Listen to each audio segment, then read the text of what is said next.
Terima kasih saudara, Anda kembali bersama kami di Sapa Jember, strategi KAI hadapi cuaca ekstrim di libur akhir tahun bersama dengan Pak Hengki Prasetyo. Pak, tadi kita singgung soal bagaimana cuaca ekstrim yang sudah melanda di akhir tahun ini, utamanya di Jember, kemarin sudah beberapa titik dilanda banjir. Tentunya ini tidak kita inginkan menimpa bagaimana perjalanan yang harusnya aman di kereta api ya Pak. Seberapa besar sebenarnya pengaruh cuaca ini terhadap operasional kereta api sendiri di khususnya wilayah Timur Jawa? Ya, terima kasih Mbak. Cuaca ekstrim ini menjadi satu aspek yang kami identifikasi Mbak, sebagai potensi bahaya yang harus kita mitigasi. Pertama, kami sudah bekerja sama dengan BMKG Stasiun Juanda. Kami punya display nih Mbak, display perkiraan cuaca di seluruh stasiun. Ada 33 stasiun kita. Itu yang ada informasi cuacanya hingga 12 jam ke depan, 24 jam ke depan.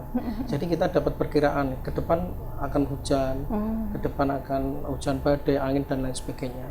Dan ini dijadikan kami jadikan sebagai pedoman untuk melakukan pemeriksaan, Mbak. Jadi kami punya tim pemeriksa daerah rawan, tim ada yang namanya pemeriksa PPJ ekstra ya, pemeriksa jalan itu langsung ngecek ke lokasi pada saat hujan dan lain sebagainya, itu untuk memastikan sehingga perjalanan kereta api itu bisa aman. Manakala terjadi longsoran akan dilakukan mekanisme pemberhentian KA. Jadi mitigasinya tidak hanya dari informasi BMKG tadi. Iya. Nah, kalau misalkan info titik rawan banjir begitu, apa yang menjadi kemudian mitigasi prioritasnya, Pak Hengki? Kami juga kerjasama dengan yang namanya Balai Besar Wilayah Sungai, Mbak. Jadi ketika hulu terjadi siaga banjir, kami sudah ada di jembatan-jembatan kereta api yang di sungai yang hulunya banjir itu, kami melakukan penjagaan.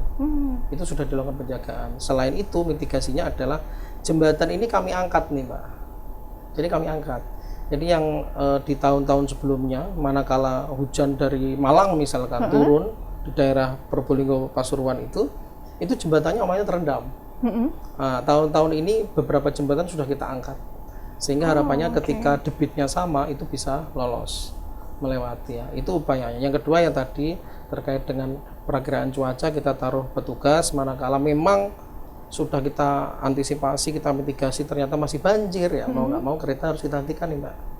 Ya, petugas kami sebar semua, sudah kami lengkapi dengan komunikasi dan lain sebagainya supaya kereta api ini betul-betul selamat, aman, lancar gitu Mbak. Jadi analisis bagaimana kejadian setahun sebelumnya atau beberapa tahun sebelumnya itu sudah menjadi bahan evaluasi ya Pak. Termasuk tadi jembatan yang ditinggikan karena memang sebelumnya sudah terendam. Iya terendam ya. Akhirnya beberapa ukuran ketinggian itu harus ditambah. Harus ditambah. Betul. Dan juga PPJ ekstra. Petugas penjagaan jalur. Petugas pemeriksa jalur. Pemeriksa jalur. Itu tugasnya tidak tentunya di cuaca ekstrim saja. Di hari-hari juga mereka bertugas ya Pak. Apa saja yang menjadi peran mereka? Jadi petugas pemeriksa jalur di Daob 9 nih Mbak, ini sudah menggunakan kendaraan sekarang Mbak. Kalau kita terkadang berhenti di perlintasan sebidang itu kan kadang ada mobil kecil itu ya lewat mobil tahu bulat kita mobil tahu bulat, betul. Mobil tahu bulat itu diisi oleh 2 orang sampai 3 orang. Mereka itu PPJ Mbak, petugas pemeriksa jalur. Mereka mengamankan jalur di jam tertentu, sehari 2 kali diperiksa. Itu mereka mengamankan jalur, dipastikan bahwa jalurnya itu aman, tidak ada rintangan, tidak ada pohon tumbang, tidak ada permasalahan di rel, bantalan. Mereka memastikan semua jembatan. Setiap hari, sehari 2 kali Mbak. Dan manakala terjadi cuaca ekstrim, mereka akan berjalan lebih dari 2 kali. Ternyata sudah dilewati 2 kali, ternyata hujan ekstrim nih. Mereka akan keluar lagi Mbak, memastikan tidak ada rel yang terkena banjir, terkena banjir bandang misalkan dan lain sebagainya.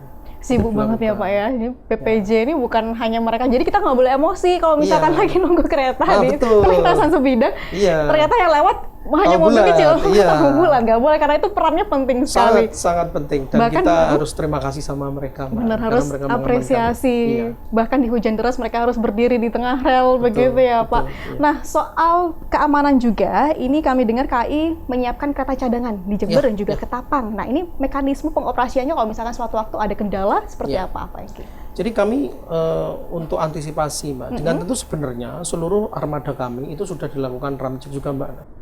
Kita pastikan seluruhnya itu siap operasi. Oke. Kita lakukan perawatan secara detail, sudah masuk ke Balai Yasa juga. Balai Yasa untuk perawatan besarnya, Mbak. Semuanya sudah kita lakukan, ramcek sudah kita tindak lanjut, sudah siap operasi. Namun kami tetap menyediakan antisipasi nih, Mbak. Ada 2 lokomotif yang kami tempatkan, satu di Jember dan satu di Ketapang. Dan ada 6 kereta. Ini campuran nih, ada eksekutif, ada ekonomi, kami taruh di Jember dan Ketapang. Nah ini manakala ada satu kereta gangguan, misalkan rodanya bermasalah nih, Mbak, kita akan lakukan penggantian satu kereta tersebut. Misalkan lokomotif juga ada gangguan, kita akan lakukan penggantian lokomotif.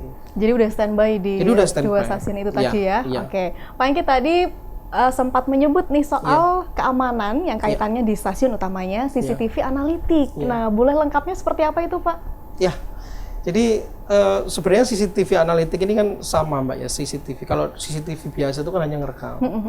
Kalau CCTV analitik ini berbasis AI lah ya, jadi bisa membaca. Jadi agak lebih cerdas daripada CCTV biasa, itu bisa membaca gerak-gerik mencurigakan orang ada di stasiun misalkan. Terus ada gerak-gerik orang bawa tas nih, tasnya isi apa ternyata ditinggal gitu ya. Ternyata isinya bayi atau apa.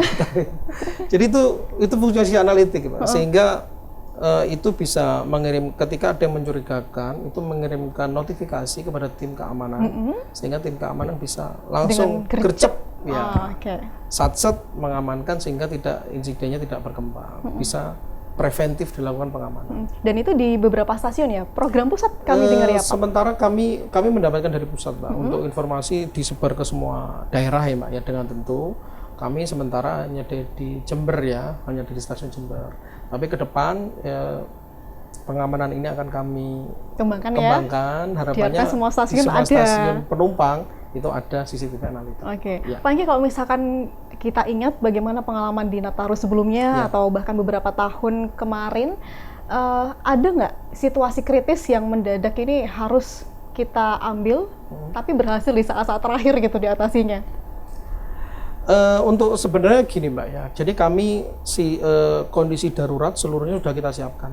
Jadi teman-teman kemarin kami melaksanakan simulasi darurat. Kondisi apapun, misalkan kondisi ada banjir, sehingga keretanya terlambat dan lain sebagainya, itu sudah kita lakukan simulasi darurat. Terus kemarin kami juga melakukan simulasi kebakaran di stasiun, nih, Mbak. Sampai pemadam kebakaran datang nih, Mbak, datang kita semprot dan lain sebagainya. Jadi dalam situasi kondisi darurat, teman-teman sudah siap semuanya. Prosedurnya sudah ada, timnya sudah ada, dan simulasinya juga sudah dilakukan. Jadi ketika terjadi, tapi itu akan sangat kita hindari, kita sudah siap. Dan itu di beberapa kondisi, Mbak, di beberapa kondisi. Jadi apa yang ditanyakan tadi, seluruhnya kami sudah siap, dan alhamdulillah karena persiapannya mateng, antisipasinya mateng, alhamdulillah tidak terjadi, Mbak. Itu yang harus kita jaga ya. Tapi teman-teman udah siap semua kok. Ya. Seuzon boleh, tapi untuk ini persiapan preventif tadi ya Pak ya. Kita nggak ingin hal buruk terjadi, tapi kita harus siap apapun kondisinya nanti. Pak Hengki, ini ternyata di pembicaraan ini banyak sekali yang kita dapat orang-orang di balik layar punya peran yang sangat krusial. Nah, di segmen akhir nanti kita coba ulas bagaimana tips berpergian yang paling penting untuk masyarakat ataupun calon penumpang yang akan pergi dengan moda kereta api. Kita akan rehat sejenak. Saudara, jangan kemana-mana, kami akan kembali usai jeda.